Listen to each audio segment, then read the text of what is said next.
یہ کہتے ہیں کہ میں ایک ٹیچر ہوں اور مقروض ہوں، بہت دعائیں کرتا ہوں لیکن میری دعائیں قبول نہیں ہوتی، ایسا کیوں ہے کہ قبول نہیں ہوتی؟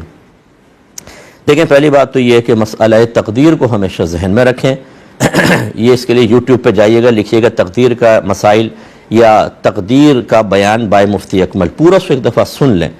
یہ جو کہا جاتا ہے کہ دعا تقدیر کو بدل دیتی ہے، یہ مخصوص تقدیروں کے بارے میں ہوتا ہے۔ تقدیر کی اقسام ہوتی ہیں مختلف، ان میں بعض تقادیر ایسی ہوتی ہیں کہ جن میں دعا اس کو تبدیل کر دیتی ہے، لیکن بعض تقدیریں بالکل تبدیل نہیں ہوتی، جس کو تقدیر مبرم سے تعبیر کرتے ہیں۔ مبرم معنی پختہ کی گئی، اللہ کا ازلی فیصلہ، یہ بالکل کبھی تبدیل نہیں ہوتا۔ حتیٰ کہ ہمارا عقیدہ لکھا ہے کتابوں میں کہ اگر انبیاء علیہ السلام بھی عدم توجہی کی بنا پر اس کے خلاف دعا کرنے لگیں تو اللہ تعالیٰ ان کو دعا سے روک دیتا ہے کہ آپ اس کے لیے دعا نہ کریں، یہ فیصلہ ہو چکا ہے، تو پھر وہ دعا سے رک جاتے ہیں۔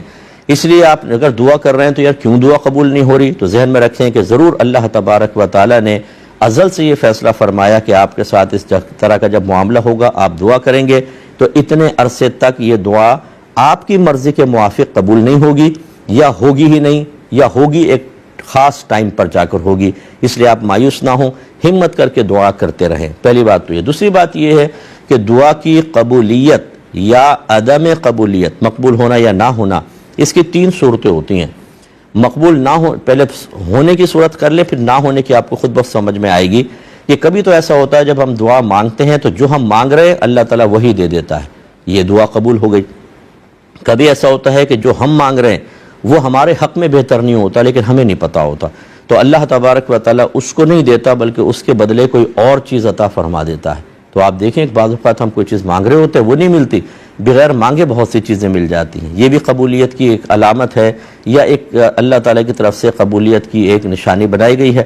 اور تیسرا ہوتا ہے کہ دنیا میں کچھ نہیں ملتا بلکہ وہ دعا ذخیرہ کر دی جاتی ہے، اور نبی کریم صلی اللہ علیہ وسلم فرماتے ہیں کہ بروز قیامت جب ایسے اشخاص آئیں گے اور پہاڑوں کے برابر نیکیاں دیکھیں گے یا اجر دیکھیں گے تو اللہ تعالیٰ کی بارگاہ میں پوچھیں گے کہ یا رب کریم یہ ہمارے کس عمل کا بدلہ ہے؟